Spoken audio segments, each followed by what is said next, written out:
تصور کنید در فضا گیر افتادید و متوجه میشید کشورتان دیگر وجود ندارد. این اتفاقی است که برای سرگئی کریکالوف، آخرین فضانورد شوروی که در 26 دسامبر 1991 از اتحاد جماهیر شوروی به فضا رفت افتاد. کشورش فرو پاشید و او در ایستگاه فضایی میر در ارتفاع بیش از 350 کیلومتری زمین بدون گذرنامه و بدون هیچ تاریخ بازگشتی به زمین تنها موند. امروز در پژواک تاریخ میخوام این داستان نفسگیر رو براتون روایت کنم. پس تا آخر ویدیو با من همراه باشید. ممنون میشم با زدن لایک و کامنت و سابسکرایب از من و کارام حمایت کنید. من سعید هستم و اینجا کانال پژواک تاریخ. سرگئی کریکالوف در لنینگراد اتحاد جماهیر شوروی که امروز به سن پترزبورگ تغییر نام یافته متولد شد.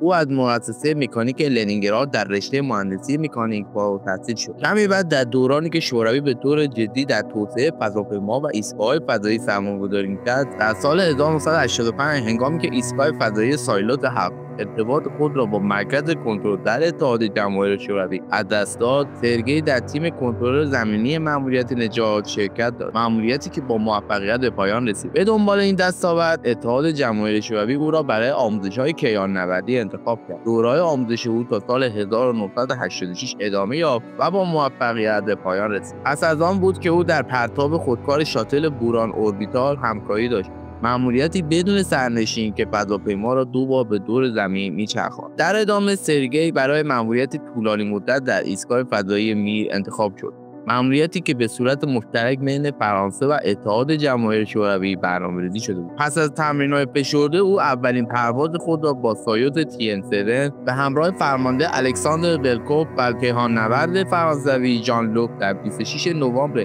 1988 انجام داد و در اواخر آوریل 1989 به زمین بازگشت. او بیش از 5 ماه و دقیقاً 151 روز در ایستگاه فضایی میر گذراند. در این مدت این کیهان‌نوردان در 6 فعالیت خارجی از فضاپیما EVA شرکت کردند، از جمله نصب یک ماژول جدید و آزمایش یک واحد پیشرانش کیهان‌نوردی. خدمه سایوت TN7 در 25 روز اول با خدمه قبلی ایستگاه فضایی میر همکاری داشتند. در مجموع طولانی ترین مدت زمانی بود که یک خدمه 6 نفره در مدار زمین حضور داشتند. آنها به سرعت شروع به برقراری ارتباط با اپراتورهای زمینی کردند که اغلب آماتور بودند، فعالیتی که سرگئی در طول دوران حرفه‌ای درخشان خود تکرار کرد. علاوه بر این، او با مهندس زمینی النا ترکینا نیز صحبت می‌کرد. این ارتباط به عاشق شدن از فضا منجر شد. به محض فرود، مقدمات پرواز بعدی سرگئی آغاز شد. این بار ماموریت قرار بود 8 ماه در ایستگاه فضایی میر طول بکشد. او در چند ماه آینده آموزش دید و در ماه مه 1991 پرواز کرد. با این حال قبل از پرتاب فرصت این را داشت که با النا ترکینا ازدواج کند و صاحب یک دختر شد. پرواز سایوت TM12 توسط آناتولی آرتسبارسکی فرماندهی میشد و هلن شارمن اولین کیهان‌نورد بریتانیایی نیز در آن حضور داشت. هزینه صندلی هلن شارمن از طریق یک کنسرسیوم خصوصی و بودجه شوروی پرداخت شد. در هنگام نزدیک شدن به میر مشکلی پیش آمد و سیستم هدفگیری خودکار سایوت TN12 سیستم ایلگا از کار افتاد. هلن شارمن نگران بود، اما بعداً توضیح داد که در شرایط بحرانی سرگئی آرام و خونسرد بود. این کیهان‌نورد روسی به صورت دستی فضاپیما را هدف و آنها توانستند به میر متصل شوند. تنها 8 روز پس از ورود هلن شارمن به همراه 2 کیهان‌نورد قبلی که در ایستگاه میر اقامت داشتند به زمین بازگشتند. آنها در 26 مه 1991 با کپسول سایوت TM11 در قزاقستان فرود آمدند. سرگئی از این موضوع بیخبر بود که ماموریت 5 ماهش بدون هیچ پایانی تمدید خواهد شد، زیرا کشورش صدها مایل پایین‌تر از او در حال فروپاشی بود. اتحاد جماهیر شوروی به 15 کشور مستقل تجزیه شد، زادگاهش لنینگراد به سن پترزبورگ تبدیل شد و او با پاسپورت قدیمی به آخرین شهروند شوروی در فضا معروف شد.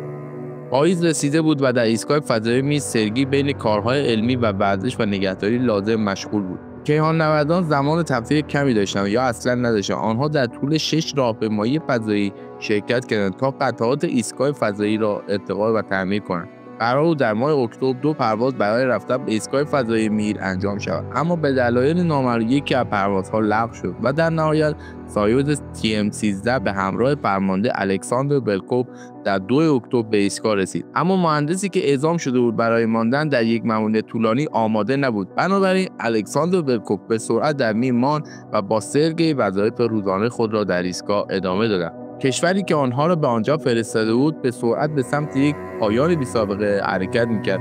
او هر خبری را که می‌توانست در مورد وضعیت اتحاد جماهیر شوروی دریافت کند از طریق همسرش النا می‌گرفت.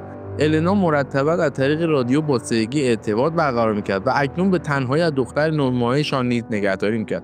اولین بار در اوت 1991 بود که النا نگران سرگئی شد، زمانی که یک کودتای ناپرجام علیه گورباچوف اتحاد را بی‌ثبات کرد. در آن زمان برنامه فضایی شوروی در حاله ابهام قرار گرفته بود. برزخ عدم قطعیت، سقوط اقتصادی و کاهش ارزش روبل شوروی، در حالی که اتحاد جماهیر شوروی از نظر مالی دچار مشکلات شدید شده بود، صندلی فضایی خود را به دولت‌های خارجی می‌فروخت. علاوه بر این مذاکراتی مبنی بر اینکه اتحاد جماهیر شوروی ممکن است ایستگاه فضایی خود را بفروشد در جریان بود، اما این برای کیهان‌نوردان مشخص نبود. آنها یک گزینه خروج داشتند: استفاده از کپسول سایوز که برای مواقع اضطراری در نظر گرفته شده بود. می‌توانستند خودشان را به سرنوشت بسپارند، سوار کپسول شوند و به زمین برگردند، که احتمالاً این پایان ایستگاه فضایی میر بود. ایستگاه فضایی میر به مکانی محدود شناخته می‌شد که بوی بد می‌داد و صدای ماشین‌آلات فلزی‌اش هیچ وقت متوقف نمی‌شد. چندین میکروارگانیسم ناخوانده نیز در این ایستگاه خانه کرده بودند که بوی داخل آن را با عرق کنیاک مقایسه می‌کردند. اتحاد جماهیر شوروی سوسیالیستی رسما در 26 دسامبر 1991 سقوط کرد. ولکوف و سرگئی از 2 اکتبر در این ایستگاه بودند. با وجود آشفتگی‌های روی زمین در شوروی سابق، آنها در ایستگاه فضایی مجبور بودند به کارهای روزمره خود ادامه دهند. سرگئی هر بار با خودش میگفت: آیا قدرت کافی برای ادامه را دارم؟ آیا میتوانم این اقامت طولانی‌تر را دوام بیاورم؟ سپس در 27 ژانویه 1999 یک سفینه تدارکاتی به نام پروگرس M11 برایشان ارسال شد. در حالی که کیهان‌نوردان برای بازگشت به زمین بی‌تابی می‌کردند، کارگران کنترل زمینی برای مطالبه دستمزد بهتر اعتصاب کردند. این اعتصاب تقریباً همه چی را به خطر انداخت. به علت اعتصاب، سرگئی برای دریافت محموله پروگرس M11 به مشکل خورد و مجبور شد با کمترین هدایت زمینی اتصال را برقرار کند.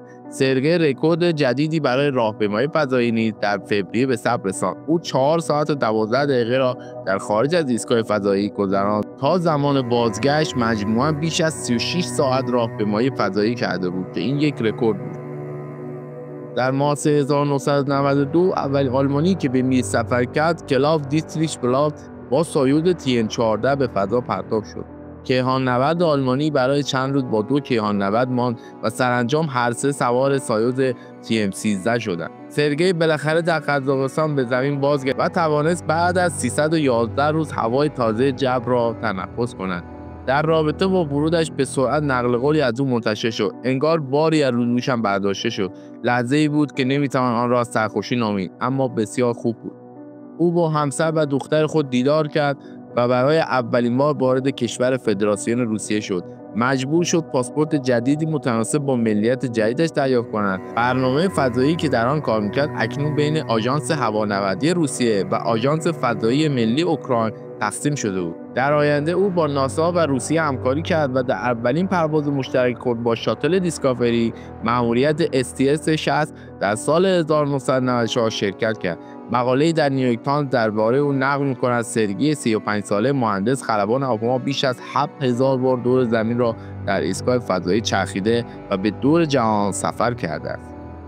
در طول زندگیش او در مجموع 803 روز و 9 ساعت و 40 دقیقه را در فضا گذراند. سرگئی به خاطر نقشش در اکتشافات فضایی افتخارات و جوایز مختلفی دریافت کرد، از جمله قهرمان اتحاد جماهیر شوروی و بعداً قهرمان فدراسیون روسیه.